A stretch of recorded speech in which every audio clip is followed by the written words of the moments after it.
We got off to a really hot start. We did find out in preseason, but then like going through it, we were like, it's gonna happen in the future. Like we have to deal with the games that we have right now. Did you guys have any inkling at all of what was in store for you? No, we did not know that the cards were gonna fall the way they did.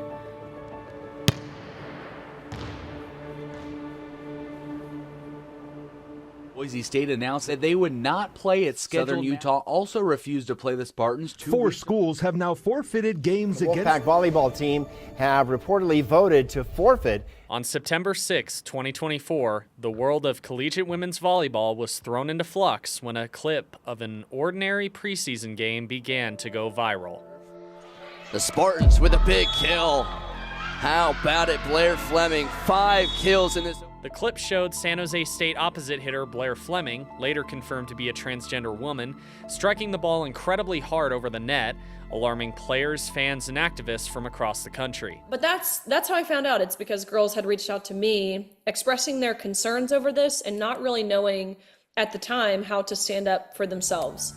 In the lead up to the 2024 election, Fleming's presence on the team became a political talking point, drawing both praise and ire from different media outlets. This ire extended into the San Jose State locker room as team captain Brooke Slusser, a once close friend and roommate of Fleming's, says that things drastically changed for the players once the media started paying attention to them.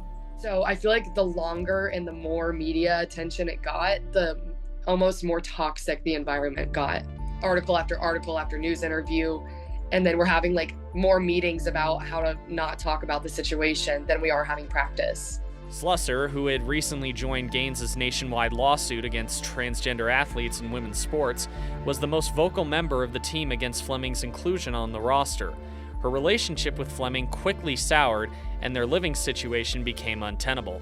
It definitely was a lot of closed doors. Like we would just come home from practice, and like me and my other 2 roommates, we all still hung out like normal. Like we were all really close, but then Blair just kind of kept to himself, didn't really see him outside of like practice time.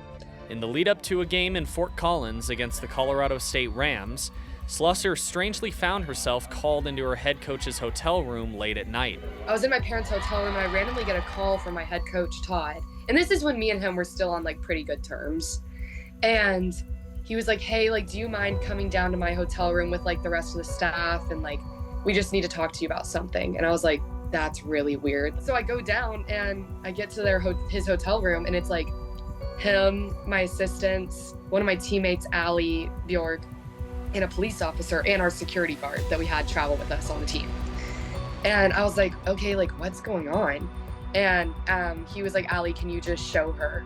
And Allie had gotten a DM saying some sort of like, stay away from Brooke at the game at Colorado State. Like, there's nothing good that's gonna like, or I forget the exact verbiage, but it was basically saying stay away from Brooke because there's gonna be something bad happening to her at this game tonight. Slusser later found out that the hit had indeed gone out from Fleming, who conspired with Colorado State's Malaya Jones to injure Slusser in exchange for Fleming taking out CSU's Emery Herman. Brookie had called me, my other roommate, Bryant, and she said that Chandler had opened up, another one of my teammates, Chandler, opened up to them in the locker room and was like, hey, I don't know if I should have, like, I didn't know if I wanted to say anything, but like, I really feel like I should. We, like, y'all obviously know we snuck out and went to Malaya's house, and like this conversation happened where Malaya and Blair were both like switching scouting reports basically, and saying like, oh, well, like Blair was like, oh, well, like I'll just leave your cross open so you can just slam the crap out of Brooke. And I guess Malaya didn't really like the setter on their team. And she was like, so, and then I'll leave line open so Blair, you can slam the ball on my setter. Slusser informed head coach Todd Kress of Fleming's hit, but her claims were immediately dismissed.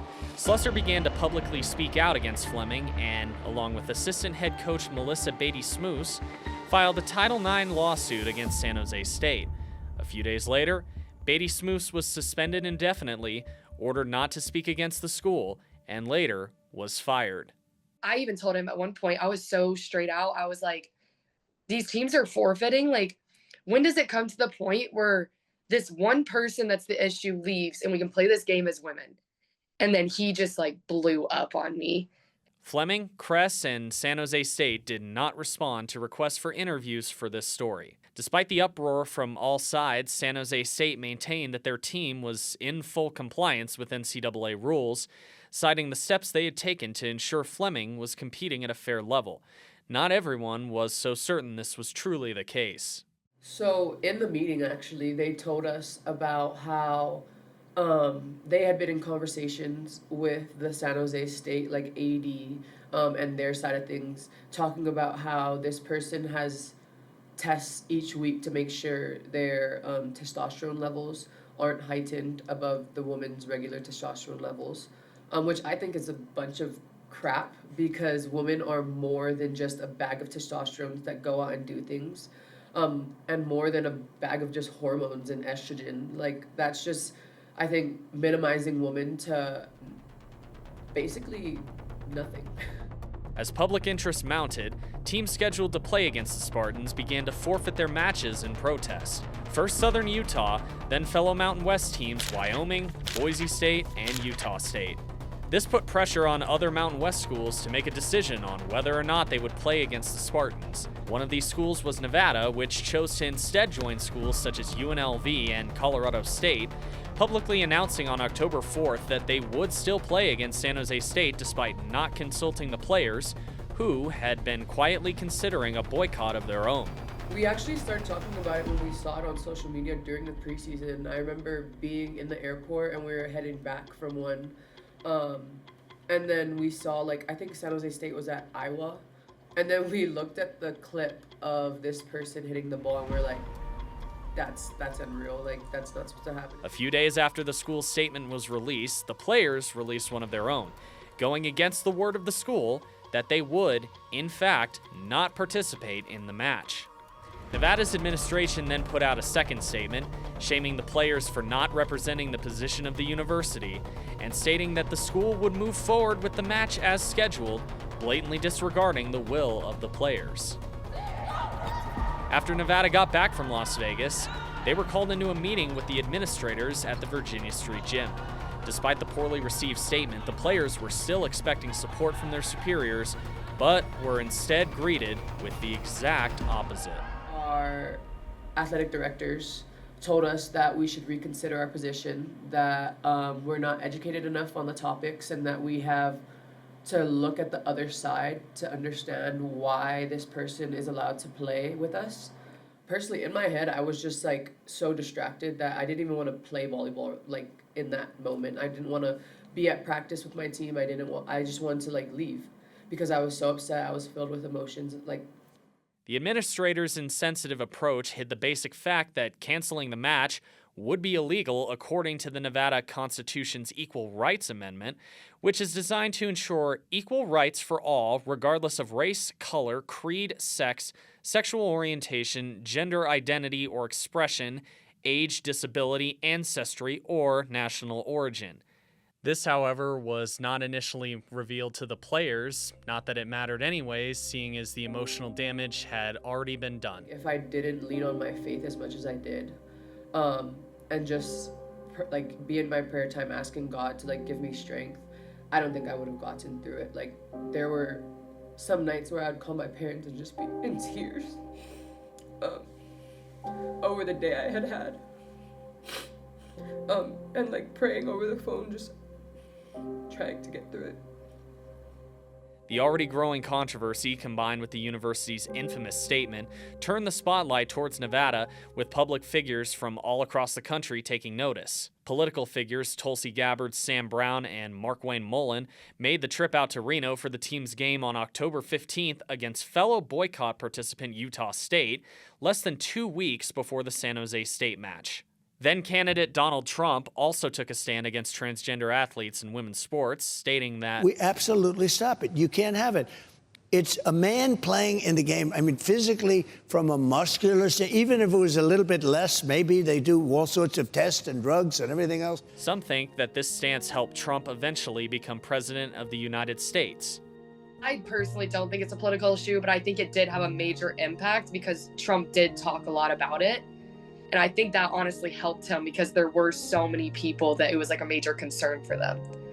So I think it was a big push for him because he was going to make those changes and people knew that. As for Nevada, the university did eventually utilize a loophole, moving the match to San Jose and forfeiting due to lack of player participation. Why this action was not taken initially is unknown, as Nevada has never released a statement on that front, and they declined to participate in this film. In the meantime, the team chose to instead host a women's rally on the original date of the game, packing the Reno Sparks Convention Center with supporters of the players' cause. I think it was pretty iconic having a rally against the game that we were supposed to be playing that Saturday in the same city. It was really, really impactful for me to be there as well, just to see, look, this issue is so much more widespread than people would like to realize. I think it was everything that we were together. I don't think I could have gone and did all the media and stuff that I did and talking about this so much if I didn't already, if my teammates told me no, we don't want you to do this, Sia, we don't feel comfortable with you doing this, or didn't want me to tell about what had happened to us during that season, I wouldn't have done it. But I had underclassmen coming to me as their senior captain saying that they felt a certain way about playing in that game, and I just kind of felt like it was I don't want to say calling because that's weird, but it was put on my heart to go and do it. In hindsight, knowing what you know now, everything having passed by this point, is there anything you would have done differently? I wouldn't have done any of it differently.